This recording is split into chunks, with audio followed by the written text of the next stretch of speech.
Yeah, so I am ecstatic, so happy that Polaris have decided to go this route. I don't think it will be, I don't know for sure, but I don't know if every event they'll do will be a squads event. I don't think it will. I think they'll mix it up. I'm really, really happy they're doing a team event. I think, and I've said it a lot, I think that team grappling events are the most exciting format for people to watch and to get people who are not already into jiu-jitsu more interested in it. You know, I was fortunate enough to be at Quintet, which was the first ever team grappling event. And you know, I really think that they revolutionized the sport with that. I think they showed how exciting it can be. And then off the back of that, for Polaris to not just take, a lot of other events just took Quintet and did it, you know, Polaris Quintet. They haven't done that. They've reworked it and they've reimagined it and they've tried to work out a different format. I love the format. When Matt told me about it the first time, the first Polaris Squads event, which was no gi, I was already working at Cage Warriors that day, so I couldn't do it and I was heartbroken. And I told him after the last one, I said, the next event, I don't want to commentate, I want to compete. And so I'm really, really looking forward to this one. Yeah, you know, I don't think that we could have got a better squad from the UK. I think, you know, we've even flown in some, UK and Ireland, we've even flown in one of the athletes, Ben Dyson, who is UK born, but is living in Canada at the moment. So even to make sure that we have the best team that we can have, we're flying him over as well. Yeah, I don't think that we could have a better team from the UK and Ireland, so I'm very happy with it. Obviously me. No, you know what? The team is really interesting and it's really balanced. We don't really have, I genuinely believe that we have a solid team where it's kind of like it's like a superhero team. It's like an Avengers. Everyone has their own individual strengths, right? I would probably say that I'm the Iron Man of the squad, sort of, you know, the leader, the sort of charming one, the good-looking one.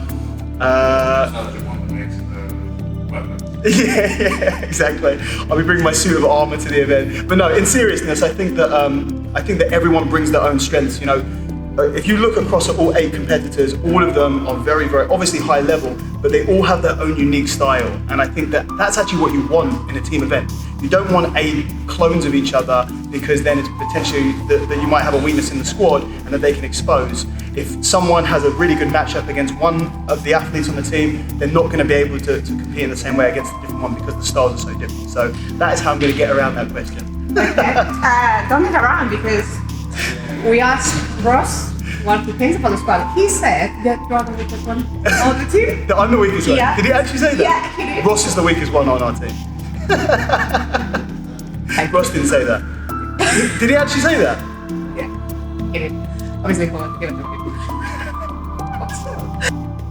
Look, we have a really strong team. They have an incredibly strong team. And, you know, we have to be realistic in saying that America has a much higher level of athlete, full stop, to choose from. You know, they have some really, when we say world class, they have ADCC gold medalists on the team. They have a combination of really elite veteran grapplers and really, really strong up-and-coming grapplers like Tackett, like Voluto. You know, these are youngsters who are definitely the next generation of grapplers, and they're kind of already absolutely world-class at the top of the field. For anyone, one of the reasons why it's so exciting to compete in this event is if you submit anyone on that American team, it's a big deal. They are all legitimate grapplers, world-class grapplers. You know, so yeah, there's a really, just like there is in the UK and Irish team, there's a real difference in styles there, but all of them world-class for sure. Do you know what? One of the nice things about team events, and especially something like this where there's 8 members of the team, when I did Quintet there was only 5, so there's only 5, 8 members of the team, there are so many different people to choose from that you have absolutely no idea. You could never guess who you're going to compete against. You know, 2 1-hour rounds, you don't know if you're going to have 2 matches or 5 or 6 matches. You know, so there really is no way to even think about it. You don't even start, you just go, look, whoever. It's kind of the nice thing about when something is out of your control, like when you are in these team events, you approach it mentally very differently from how you do it when you're going up against a super fight. You have a tournament where you've got 20 people in the tournament and you can kind of work out, oh, if I go against him, and then maybe a week beforehand they release the bracket and you start thinking about how you're going to game plan. And then you have a super fight where you you know who you're going to go against for 2 months, and you're just thinking about them, and their pictures on a dartboard in your living room, and you're throwing darts at it all day, and you really have the game plan about them, and you watch videos and say, well, some people do that, some people don't, but something where you know exactly what you're up against. And then you have something like Quintet, or even more so like the Polaris squads, where there is absolutely nowhere and it's completely out of your control, and you can either get a bit anxious about that, or I don't know who I'm going to compete against, or you just embrace it. You go, I have no idea who I'm going to go against, and I'm going to find out 5 seconds before I go out there, and that's a beautiful thing about it. So you just got to let it come as it does, and enjoy it while it lasts. But obviously, there's some guys that who wouldn't want to compete against the ADCC gold medalists, in JT Torres. I know that people have spoken about me competing against Richie Martinez for years. And I really like Richie. I've met him on a few occasions. I think he's a really cool dude. He's got great jiu-jitsu. So, but honestly, any single person on that team, I'd love to compete against. So dramatic. I've done a lot of these interviews. I can see that. I've done a lot of interviews. Yeah, you know what? I would. That was honestly one of the most fun times I've ever spent on a mat. And obviously, it's gone down into an incredibly popular match. And I'd run that back, of course. I think one of the exciting things actually about Polaris is that, professional grappling shows in general, is that very often you can go against people that you wouldn't go against on the normal jiu-jitsu circuit. So, you're not going to meet on ADCC, or you're not going to meet on an IBJJF tournament. So I like the idea of that. I've been very lucky on Polaris and Super Fights to go up against some, legendary characters that I wouldn't be able to go up against in a normal tournament. So that's how I kind of look at the Super Fight shows. I'm not really necessarily interested. I don't see a Super Fights as relevant to sort of your ranking in jiu-jitsu, if that makes sense. I think if you want to go and prove yourself, you go to a tournament. It's always how it's been. You go find the 16 best people that you can find, and you try and be the last man standing.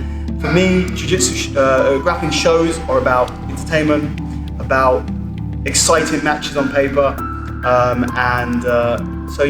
the more obscure and random, the better. So I can possibly pick it up. Yeah, I think it all depends on the individual. I think for this event is the way that I look at this upcoming event in particular. And remember, I've watched it, I've commentated on it, but I've never competed in it. I've competed in one very similar, but not the same thing. And the format is really different.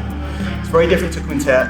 I actually look at this event coming up as like sparring. I really do look at it like sparring. They're very short rounds, they're 5-minute rounds, which is perfect for me.